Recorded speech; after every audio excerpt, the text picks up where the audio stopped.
Por entre aclamações, Deus se elevou. O Senhor subiu ao toque da trombeta. Por entre aclamações, Deus se elevou. O Senhor subiu ao toque da trombeta.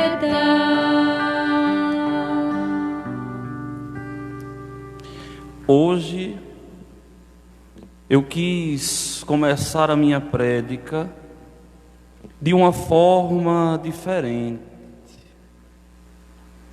relembrando o refrão do Salmo que há poucos instantes nós cantávamos e meditávamos.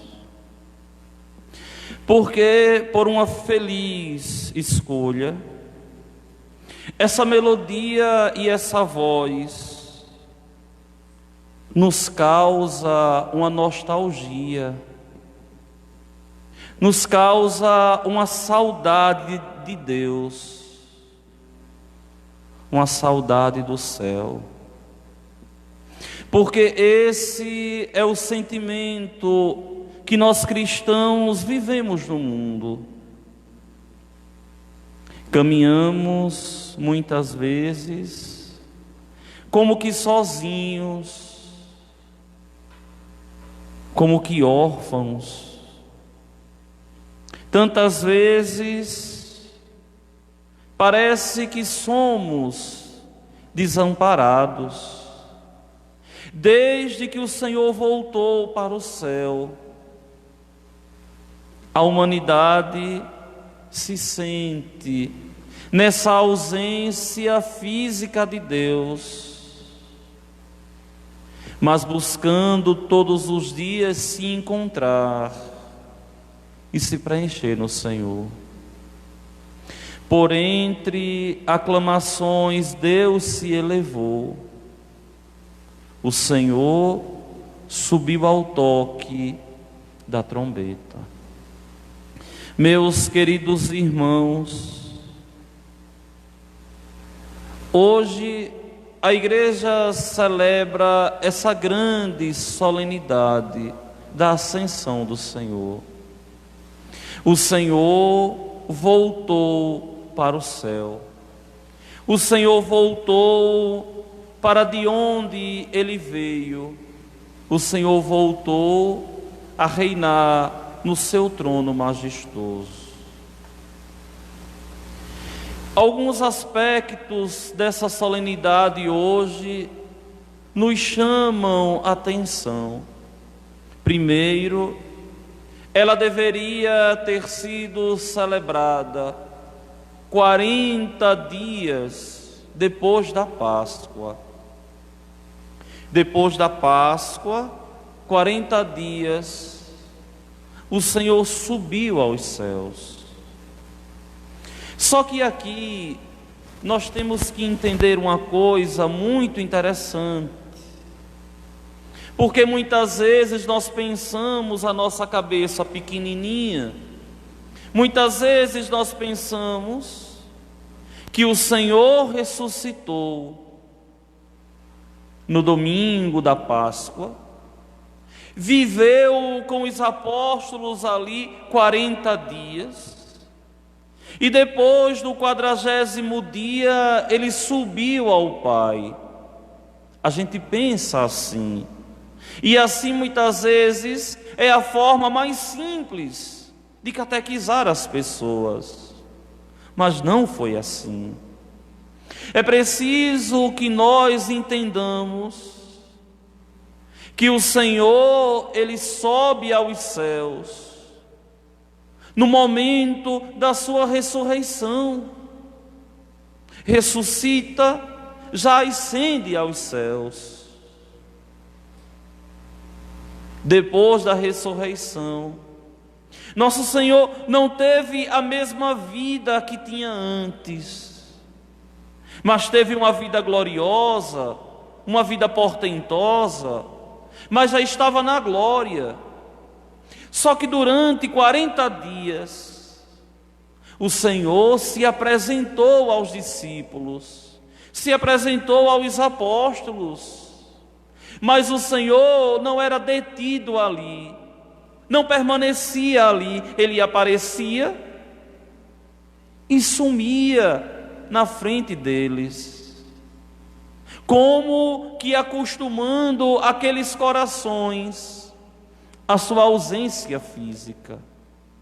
No dia de hoje, aqui no Brasil, no 40º dia, o Senhor nunca mais foi visto. Depois daquele 40º dia, nunca mais se viu o Senhor. E é por isso que eu comecei a homilia falando nessa saudade, nessa expectativa, nessa esperança. Depois da última aparição, os discípulos viram, contemplaram o Senhor subindo, e depois dali, ninguém mais ouviu. E eles ficaram como que abobados olhando os céus. Se vocês pararem para analisar o Padre Washington, durante muitas vezes ao ano, eu faço referência a essa primeira leitura de hoje. Aquela cara abobada dos apóstolos contemplando o céu,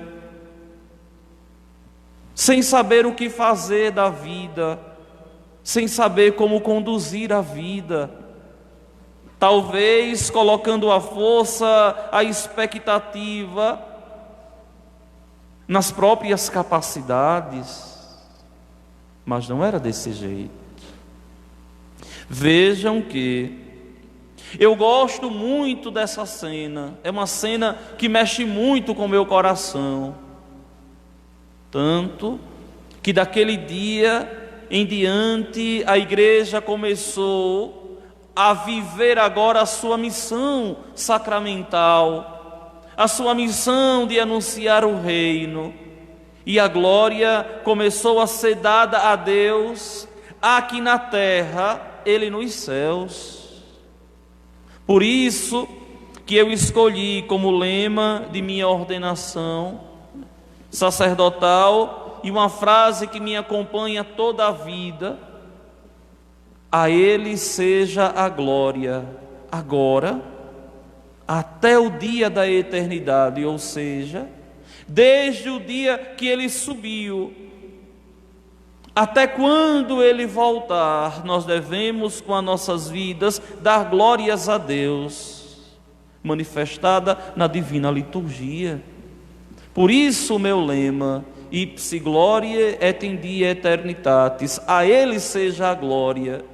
E é a partir desse momento que a igreja começa a dar glória ao seu Senhor, à sua cabeça, ao seu esposo. É a partir daquele momento que os discípulos começaram a entender que não precisavam agora, para se comunicar com Jesus, saber onde Ele apareceu, mas agora bastava rezar para estar em sintonia com Ele. Por isso que é tão gostoso ser religioso, por isso que é tão gostoso ter essa virtude da religião, porque nos faz homens batizados que vivem espiritualmente em Deus. Por isso que nós temos um canal direto de comunicação com Deus, porque agora Deus está em todo lugar, e estando em todo lugar, Deus também se faz presente no nosso coração, pelo Espírito Santo que no nosso batismo foi derramado. Agora vejam bem, essa primeira leitura de hoje, ela é escrita por São Lucas. é o iniciozinho do livro dos Atos dos Apóstolos. É Lucas quem escreve esse texto que nós hoje utilizamos na liturgia. O primeiro capítulo que a igreja nos coloca, que a igreja nos convida a celebrar e a viver. O texto da ascensão do Senhor, o texto do momento de sua ascensão. Só que vejam bem, Lucas, ele não é apóstolo. Lucas não estava aqui com os 11 quando o Senhor subiu. Lucas não é apóstolo de primeira hora. Lucas, aqui nós sabemos, é colaborador de Paulo, que também não era apóstolo de primeira hora, mas foi suscitado por Deus depois. E aqui São Lucas faz uma referência muito bonita.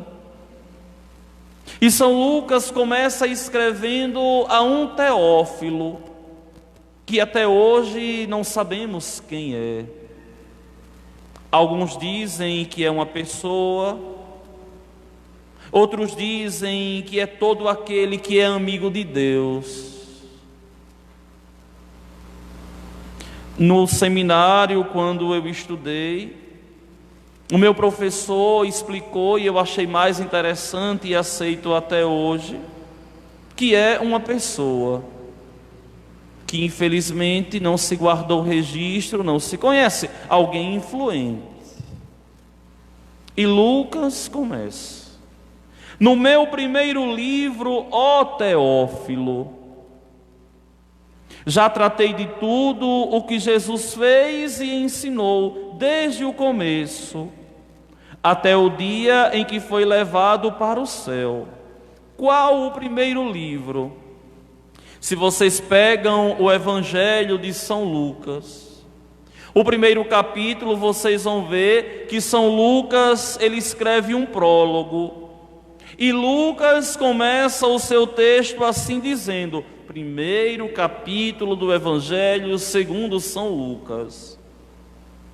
Muitas pessoas já tentaram escrever a história dos acontecimentos que se realizaram entre nós, como nos foram transmitidos por aqueles que desde o princípio foram testemunhas oculares e ministros da palavra.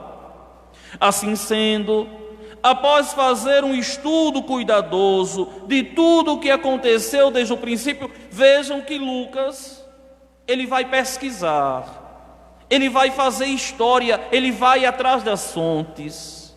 Ele não escreve as lembranças porque ele não estava lá. Assim sendo, depois de fazer um estudo cuidadoso de tudo o que aconteceu desde o princípio, também eu decidi escrever de um modo ordenado, ou seja, Lucas já conhecia outro texto. Talvez Marcos, que é tido como a base dos sinóticos, Mateus e Lucas, por isso que os três, Mateus e Lucas, são tão próximos, são textos que têm muita proximidade, diferente de João, que já é muito diferente a sua composição. Também eu decidi escrever de modo ordenado para ti, excelentíssimo Teófilo, ou seja, tanto o Evangelho quanto os Atos dos Apóstolos foram escritos para essa figura, Teófilo, para aquele homem ou aquele amigo de Deus. E Lucas continua no texto de hoje. No meu primeiro livro, lá no Evangelho, já tratei de tudo o que Jesus fez e ensinou desde o começo, até o dia em que ele foi levado para o céu, depois de ter dado instruções pelo Espírito Santo aos apóstolos que tinha escolhido. Olha aqui mais uma vez, os apóstolos escolhidos a dedo por Cristo. Ninguém se fez apóstolo, Jesus os levantou, Jesus os chamou. Foi a eles que Jesus se mostrou vivo, depois de sua paixão, com numerosas provas, ou seja, depois da paixão, depois da morte, depois da sepultura, Jesus ressuscitou e provou para aqueles homens que ele estava vivo, que ele reinava glorioso durante 40 dias. E durante 40 dias apareceu-lhes falando do reino de Deus. Olhem isso, vejam isso, com amor, com carinho e com zelo. O Senhor aqui aparece durante 40 dias aos discípulos. Vive com eles 40 dias aparecendo, mas não no meio deles como antes. Mas não no meio deles como antes. Se vocês param para ver aqui o texto santo, outra referência é feita durante uma refeição. Ele deu-lhes uma ordem: não vos afasteis de Jerusalém, mas esperai a realização das promessas de Deus. Que referência é essa aqui? Essa referência aqui que é muito batida, todo mundo conhece, do próprio Evangelho de Lucas, capítulo 24, dos discípulos de Emaús, quando o Senhor ali pede para que eles voltem a Jerusalém e fiquem lá. Jerusalém, a terra santa, Jerusalém, a terra que aqui em nosso meio nos representa os céus. Por isso, cidade santa, a terra que o Senhor pisou.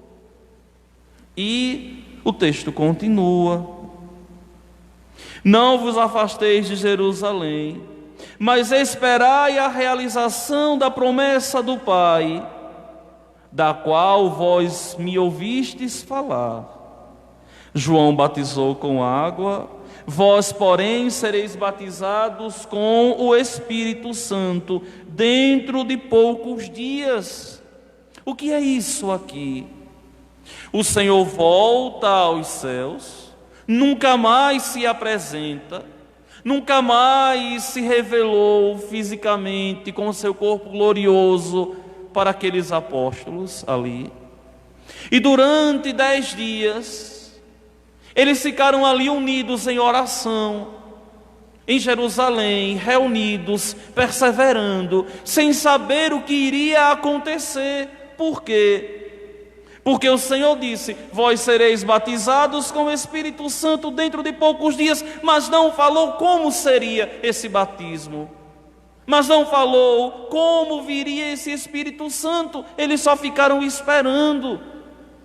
Vejam, meus irmãos, quantas vezes nas nossas vidas nós ficamos assim à mercê de Deus, esperando a ação de Deus, porque não nos compete, porque não temos poder, porque não temos como definir nada. Esse momento agora que nós vivemos da história, ano de 2020, pandemia do coronavírus, Covid-19, nos mostra a incapacidade do homem, a insuficiência humana, que é preciso que nós entendamos e compreendamos que devemos esperar a ação de Deus, porque só o Senhor pode nos livrar, porque só o Senhor pode de verdade nos proteger, só Deus. E aqui, aqueles homens, eles ficaram perseverando em oração. Só que é impressionante, chega a dar vontade de rir no texto santo, Porque aqueles homens ali, eles não conseguiam de jeito nenhum entender que Jesus Cristo de verdade era Deus. E queriam o tempo todo transformar Jesus em um político. Olha o questionamento. Eles reunidos ali questionaram: Senhor, é agora que vais restaurar o reino de Israel? Eita, povo de cabeça dura que nada entendia. Eita, povo que só pensava na materialidade e não pensava espiritualmente. Eita, povo que não compreendia, que não entendia a ação de Deus. E o Senhor aqui dá uma resposta dura, uma resposta que desconcerta aqueles homens, para provar para eles que a glória de Deus não está nesse mundo, mas a glória de Deus aqui é o homem vivo, para alcançar o céu. E aqui nós vemos, de uma forma tão bonita, o Senhor dizendo: não vos cabe saber os tempos e os momentos que o Pai determinou com a sua própria autoridade. Olha aqui a palavra autoridade. Que o Pai determinou com a sua própria autoridade.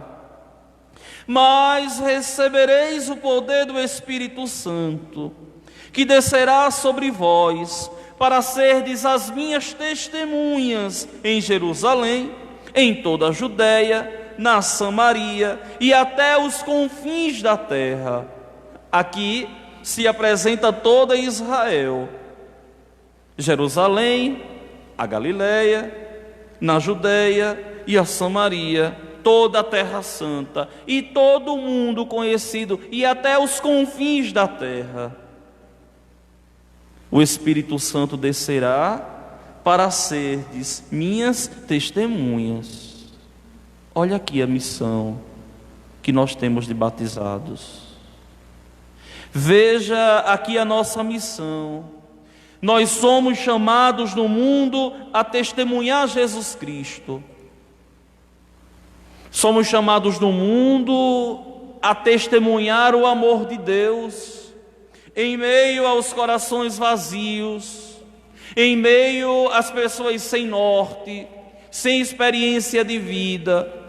Somos chamados verdadeiramente a sermos testemunhas de Deus, de testemunhar Deus, a partir da ação de Deus nas nossas vidas.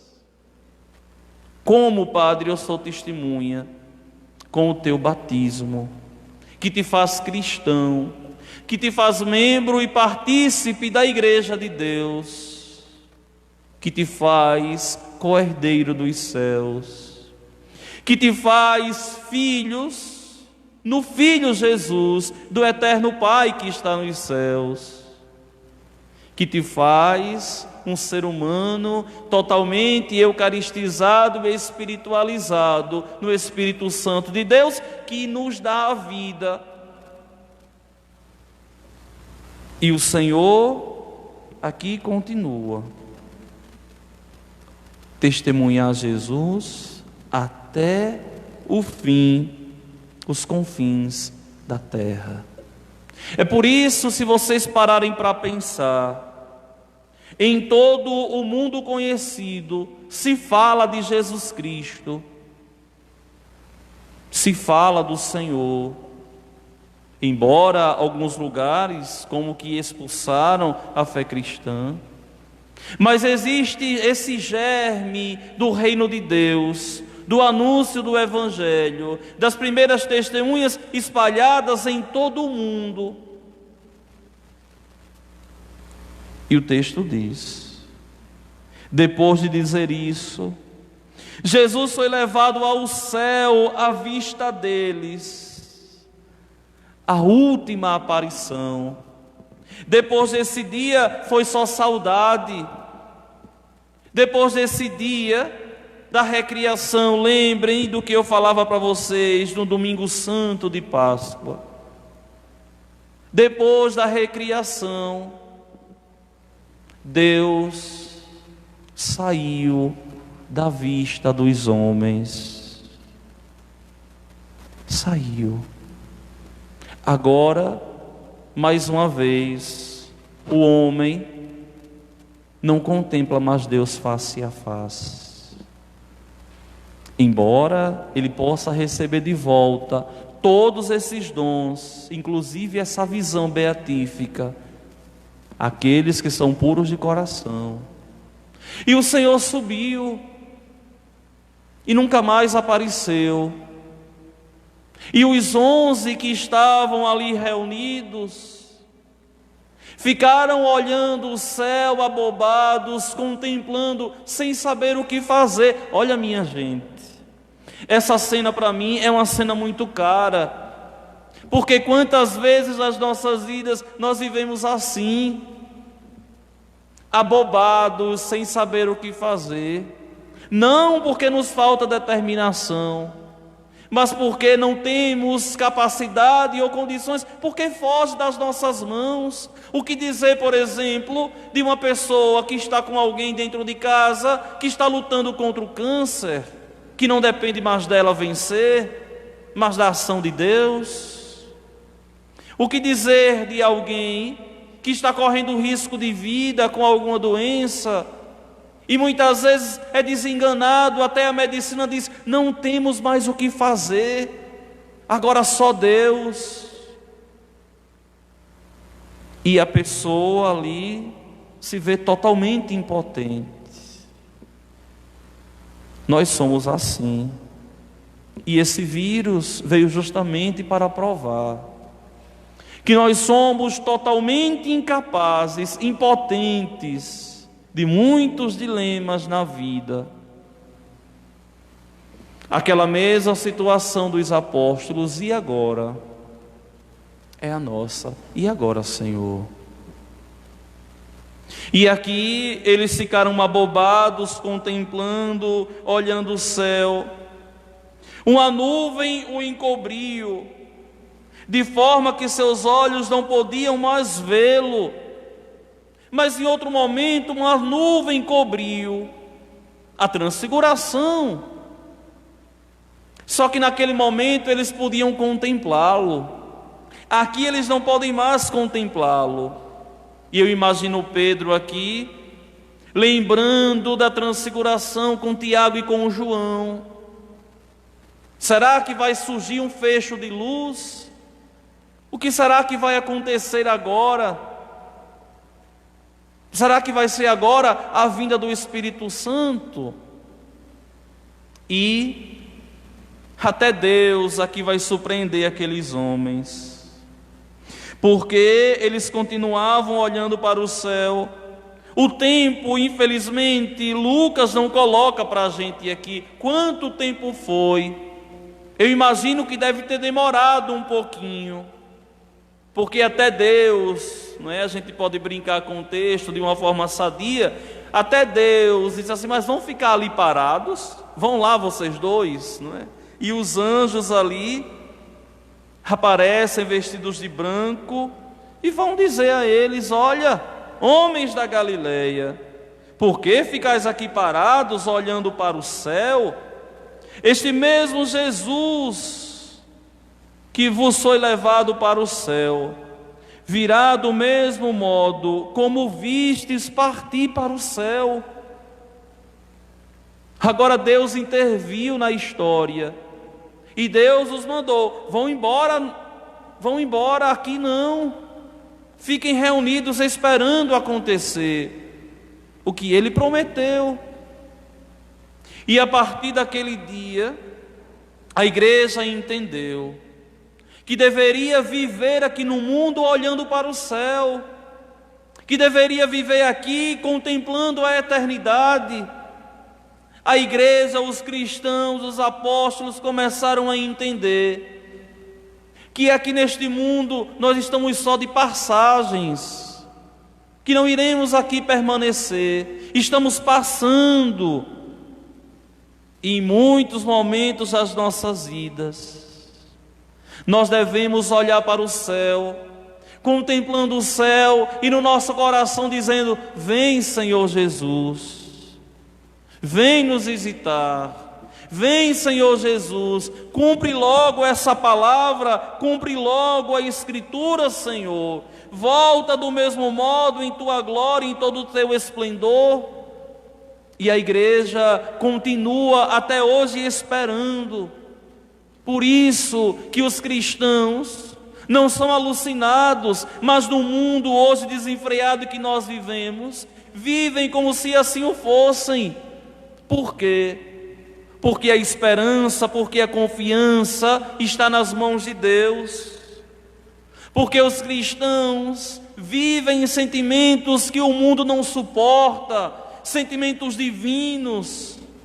Porque o cristão vive no mundo, mas ele sabe que não é do mundo, ele sabe que é do céu, ele sabe que foi feito para o céu. E é por isso que a igreja continua rezando. É por isso que a igreja continua celebrando a Eucaristia mesmo vazia. A igreja que espera insistentemente: vem, Senhor Jesus, volta, Senhor, vem colocar ordem nesse mundo tão desordado, tão sem ordem. Vem, Senhor, colocar ordem em nosso mundo. Só que, meus irmãos, esse texto aqui dos Atos dos Apóstolos, ele é para nós de uma forma tão bonita, tão santa e tão digna, confirmado pelo Evangelho de hoje segundo Mateus. Vejam que é a conclusão do Evangelho de Mateus. E o texto santo assim diz: os 11 foram para a Galileia, ao monte que Jesus lhes tinha indicado. Quando viram Jesus, prostraram-se diante dele. Ainda assim, alguns duvidaram. A dúvida que permeia a raça humana, a dúvida que nós temos, que é tão latente nos nossos corações: será que serei eu salvo, meu Deus? Será que depois da minha morte eu vou para o céu? Será que de verdade existe um Deus? E nós muitas vezes assim nos questionamos. Se nós que nunca vimos o Senhor temos esse questionamento, e a nossa fé nos faz acreditar e depositar nele a nossa confiança, quanto mais esses apóstolos aqui, alguns deles incrédulos. Será que foi Tomé? Não sabemos, o texto santo não diz. Embora São Tomé leva sempre essa fama de incrédulo, mas aqui o texto diz: alguns duvidaram. Jesus se aproximou e falou: toda a autoridade me foi dada no céu e sobre a terra. Ou seja, Ele é verdadeiramente Rei, Ele reina gloriosamente, Ele tudo pode, toda a autoridade Ele tem. Olha aqui a referência da primeira leitura: não vos cabe saber os tempos e os momentos que o Pai determinou com a sua própria autoridade. E olha o que o Senhor diz: toda a autoridade me foi dada no céu e sobre a terra. A autoridade do Pai é a autoridade do Filho, que nos envia o Espírito Santo para realizar o seu projeto e o seu plano de amor. Vão, ide e fazei discípulos meus todos os povos, anunciem o reino de Deus, falem do meu amor, fale quem eu sou para essas pessoas. Vão, anunciem, transformem todos em meus discípulos, batizando-os em nome do Pai e do Filho e do Espírito Santo. Ou seja, formem a minha igreja, façam acontecer a minha igreja, todos sendo meus discípulos, não discípulos de Satanás, todos sendo verdadeiramente meus discípulos. Quem é o discípulo? É aquele que realiza na própria vida o que o Senhor diz, ensinando-os a observar tudo o que eu vos ordenei. A santidade é uma ordenança de Deus, não é um conselho. Observar os mandamentos e seus ensinamentos para nós é uma ordem. É por isso que esse sacramento, que um dia, graças a Deus, eu recebi, e eu louvo tanto a Deus, tem esse nome, sacramento da ordem, porque é uma ordem que Jesus dá, não é um conselho, mas é uma ordem imperativa. Ide por todo o mundo, batizando todos os povos, e vejam que a igreja de Cristo está de pé 2000 anos, fazendo os homens todos serem verdadeiramente discípulos de Cristo, embora muitos não querem e não aceitam, e muitos outros são batizados, infelizmente, sem convicção nenhuma. É por isso que uma das coisas que eu nunca fiz nesses meus quase 8 anos de ordenação sacerdotal é dispensar ninguém de curso de batismo. Muitas vezes vinha, algumas vezes no começo da paróquia, algumas pessoas engajadas, até direitinhas. Padre, eu não deu tempo de fazer o curso não. Eu digo, mês que vem você faz. Padre, mas eu sei de tudo. Mas vai dar exemplo aos outros. Por quê? Porque é preciso que nós entendamos que é uma ordem. Não é capricho da igreja batizar, não. Não é capricho da igreja anunciar o Evangelho, não. Não é capricho da igreja estar celebrando a Eucaristia com a nave da igreja toda vazia, não. Não é capricho, não, é obediência.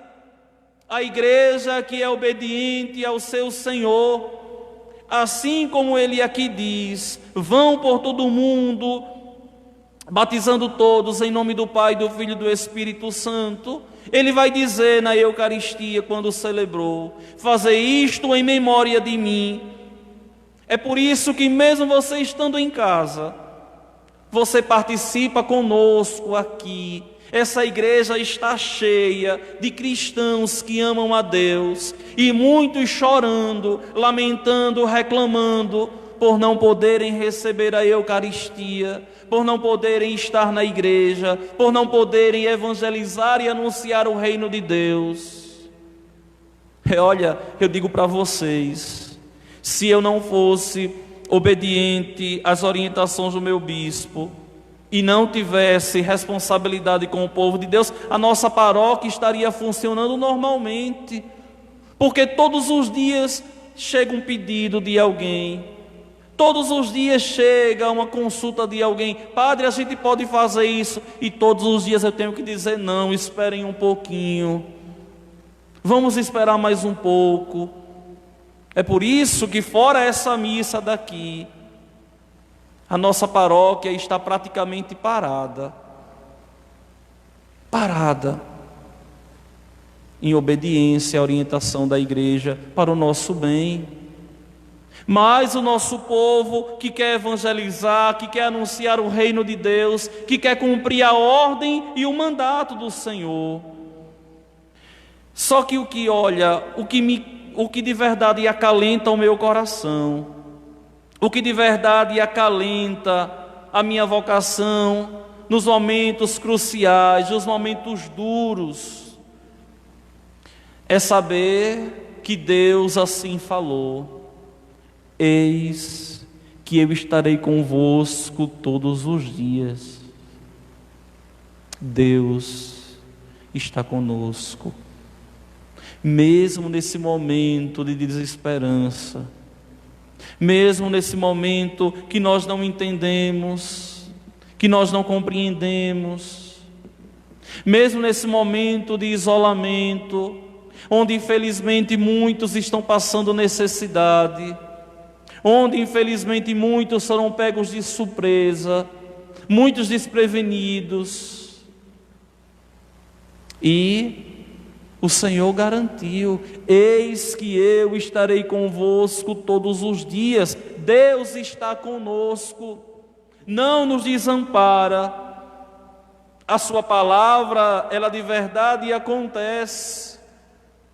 Como é bom saber e entender que somos nós que precisamos da Igreja de Cristo.